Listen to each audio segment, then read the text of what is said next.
আসসালামু আলাইকুম ভিউয়ার্স। আশা করি আল্লাহর রহমতে সবাই ভালো আছেন।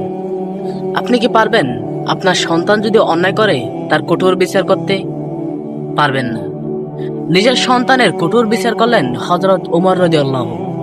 এই ভিডিওটা দেখলেই আপনারা বুঝতে পারবেন সম্পূর্ণ। তো চলুন দেরি না করে ভিডিওটা শুরু করা যাক। নিজের ছেলেকে ৮০টা বেত মেরেছেন। কয়টা? ৮০টা বেত মেরেছে। এই ব্যাপারে অনেকগুলো বর্ণনা পাওয়া যায়। সবচেয়ে সহিহ বর্ণনা হচ্ছে মুয়াত্তা ইমাম মালিকের বর্ণনা। ওমর ফারুক রাদিয়াল্লাহু তাআলা আনহুর ছেলে আব্দুর রহমান মারুফুন বিআবি শাহমা ছিলেন মিশরে। ওখানে নাবিজ খেয়েছিলেন। নাবিজ হচ্ছে আরব দেশের লোকেরা দুধের মধ্যে শক্ত খুরমা রাত্রেবেলা ঢেলে দিত। ঢেলে দিলে সারা রাত ওই খুরমার রসটা দুধের সাথে মিশে দুধটা লাল হয়ে যেত। এটারে সকালবেলা খেত, খুব সুস্বাদু। এটাকে বলে নাবিজ। কিন্তু এটা রাতে ভিজাইলে সকালেই খাইতে হয়, রেখে দিলে আবার একটু সমস্যা হয়। এটা অনেকটা তারির মতো হয়ে যায়, মাতলামি চলে আসে। তো ওমরে ফারুকের ছেলে নাবিজ খেয়েছেন, মদ খাননি, নাবিজ। কিন্তু নাবিজ খাওয়াতে সাকরান চলে এসেছে। সাকরান চলে আসাতে এটা যখন প্রমাণিত হয়েছে, আমর ইবনে আস রাদিয়াল্লাহু তাআলা ওনাকে ৮০ বেত মেরেছেন মিশরে। কয় বেত? নিয়ম হচ্ছে সবার সামনে, কিন্তু সবার সামনে না মেরে একটু গোপনে মেরেছে। এই তথ্য যখন ওমরে ফারুকের কাছে এসেছে, উনি বললেন না, মারতে হবে সবার সামনে, আলাদা মারলা কেন? ও মদিনায় ফিরে আসলে আমি আবার ৮০টা মারব। মদিনায় ফিরে আসার পরে সাইয়েদনা ওমরে ফারুক ওই আগের ৮০টারে আর ধরেন নাই, নিজ হাতে আবার ৮০টা বেত মেরেছে। এই বেত মারার ১ মাস পরে এই আবু শামা ইন্তেকাল করেছে। অনেক ঐতিহাসিক বলে এই বেতের আঘাতে মরেছে, কেউ কেউ বলেছে নিজের রোগের কারণে মরেছে। কিন্তু দিস ইজ দ্য ইনসাফ সিস্টেম অফ ওমর। নিজের ছেলে বলে ছেড়ে দেয় নাই। এখন নিজের ছেলে হইলে ৭ খুন মাফ, নেতার ছেলে হইলে ১০ খুন মাফ, এলাকার মোড়লের ছেলে হইলে ১০ খুন মাফ। ও পার্সিয়ালিটি ইন ইসলাম। ইসলামে পার্সিয়ালিটি নাই। আপনি নেতার ছেলে হন, আপনি বিজনেস ম্যাগনেটের ছেলে হন, আপনি যেই হন না কেন, ইসলামের দৃষ্টিতে সবাই সমান। চিল্লায় বলেন ঠিক কিনা? সাইয়েদনা আবু বকরের সময় রাদিয়াল্লাহু তাআলা আনহুর সময় যুদ্ধ হলো। ৭০ জন হাফেজ সাহাবী ইন্তেকাল করলেন। সাইয়েদনা আবু বকর রাদিয়াল্লাহু তাআলা আনহুকে ডেকে ওমরে ফারুক বললেন, ও আবু বকর, এইভাবে হাফেজে কোরআন সাহাবীরা যদি দুনিয়া থেকে বিদায় হয়ে যায়, আল্লাহর কোরআনও তো বিদায় হয়ে যাবে।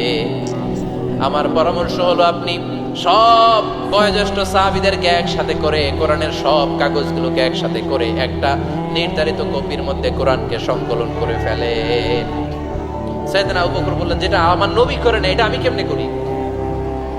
কিন্তু ওমরে ফারুক নাচরবান্দা বলে না, এটা করলে কোনো খারাপ হবে না, ভালোই হবে। মুসলিম উম্মার জন্য এক জায়গায় কোরআন সন্নিবেশিত থাকবে, আপনি করেন। সাইয়েদনা আবু বকর রাজি হয় না, ওমরে ফারুকও ছাড়ে না। ওমরে ফারুক বলতে বলতে বলতে বলতে এমন ভাবে সাইয়েদনা আবু বকর রাদিয়াল্লাহু তাআলা আনহুকে ধরলেন। সব শেষে সাইয়েদনা আবু বকর ওমরে ফারুকের কথায় কোরআন সংকলনে রাজি হয়ে গেলেন। পড়েন সুবহানাল্লাহ। উনি বললেন, ওমর যখন আমাকে বারবার বুঝাতে লাগলো, আল্লাহ তাআলা আমার হৃদয়টা ওমরের কথা শোনার জন্য খুলে দিলেন। আল্লাহ তাআলা কেমন যেন আমাকে ইলহাম করলেন, আবু বকর করো, এই কাজের মধ্য দিয়ে আমি আমার কোরআনকে গোটা বিশ্বে জীবিত রেখে দেব। This is Omar. এই যে আমরা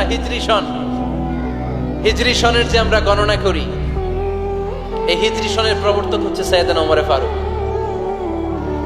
সুবহানাল্লাহ নাই? আপনাদের মনোযোগ আছে না গেছে? কই ঘুমায় গেলেন মনে হয়? তাকবীর দেন তো একজন আওয়াজ করে।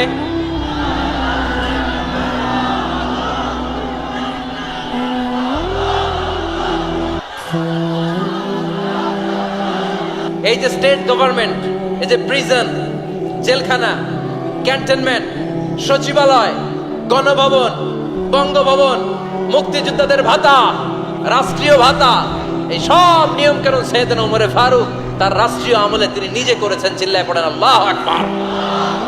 মুসলমানদের আলাদা কারেন্সি, নিজস্ব মুদ্রা ব্যবস্থা নিজে চালু করেছেন। সৈনিকদের মধ্যে যারা বিবাহিত, প্রতি ৬ মাস অন্তর অন্তর 1 মাসের ছুটি কাটাতে তারা ফিরে আসবে, সাইয়েদনা ওমরে ফারুক চালু করেছেন। চিল্লায় আওয়াজ করে পড়েন আল্লাহু আকবার। এই যে আমরা 20 রাকাত সালাতুত তারাবি পড়ি রমাদানে, পড়েন না আপনারা? এটা সাইয়েদনা ওমরে ফারুক চালু করেছে। সুবহানাল্লাহ পড়তে পারলেন না? কোরআনে মোট 22টা আয়াত আছে যেখানে সাহাবারা ইনডিসিশনে ভুগছিলেন। বিশ্বনবীর মত একটা, ওমরে ফারুকের মত আর একটা। এই 22 জায়গায় আল্লাহ তাআলা বিশ্বনবীর মতের পক্ষে আয়াত নাজিল না করে ওমরে ফারুকের মতের পক্ষে কোরআনের আয়াত নাজিল করেছেন। আওয়াজ করে পড়েন আল্লাহু আকবার। এদিকে উঠলেন কেন আপনারা? যারা উঠছেন আমার দিকে তাকান।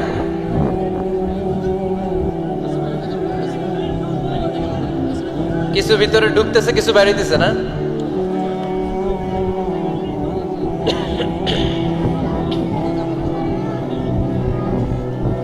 সাইয়েদনা ওমর ফারুক, আমরা সাহাবীদের জীবন চরিত পড়তে চাই না, কত যে অনুপ্রেরণামূলক দৃষ্টান্ত সাইয়েদনা ওমর ফারুক আমাদের জন্য রেখে গিয়েছে।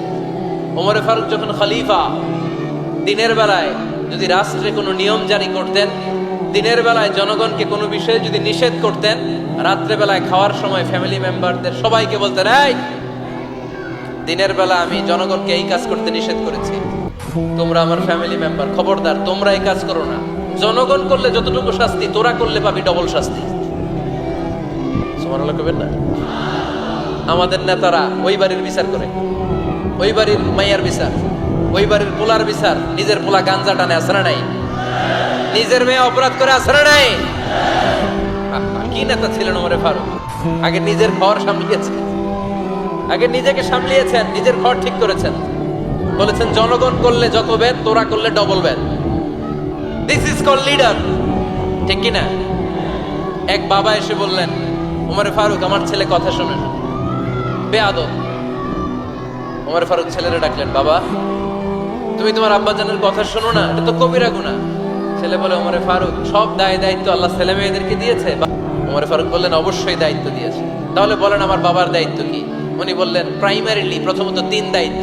আইয়ান চাকিয়া উম্মা, পৃথিবীর প্রতিটি বাবার উচিত ছেলেদের মেয়েদের জন্য ভালো মায়ের ব্যবস্থা করা। 2 নম্বরে আইয়ুহসিনা ইসমা, সুন্দর তার একটা নাম রেখে দেয়া। 3 নাম্বার ইউআল্লিমাহুল কিতাব, তার আল্লাহর কিতাব শিক্ষা দেওয়া। এবার ছেলেকে আমার আব্বা তিনটার একটাও করে নাই। এবার ওমর ফারুক রেগে গেলেন, বাবার কাঁধে ধরলেন, বললেন তুই ছেলের জন্য বিচার নিয়ে আসলি, তোর 3টা দায়িত্বের একটাও তুই পালন করিস নাই। ছেলে বলে, আমিরুল মুমিনিন, আমার মা নর্তকী, আমার মা মাজুসি, আমার মায়ের মধ্যে কোনো আদব কাদব নাই, সুন্দরী দেখে আমার মারে বাবা বিয়ে করছে, আমার মায়ের কাছ থেকে জীবনে কিছু শিখি নাই। 2 নাম্বার সাম্মানি খানফাসা, আমার বাবা আমার নাম রেখেছে চামচিকা। কি নাম রাখছে? এটা নাম হইলো একটা, এরকম উল্টাপাল্টা নাম আছে না? নাই না, এগুলো রাখবেন না। আব্দুল্লাহ রাখবেন, আব্দুর রহমান রাখবেন, আর একটা কি বলছি আজকে, হুজাইফা রেখে দিয়ে পারবেন? গাইস, আপনাদের মাঝে একটা রিকোয়েস্ট থাকবে, প্লিজ আমাদের এই ছোট্ট চ্যানেলটা সাবস্ক্রাইব করে দিন। ধন্যবাদ।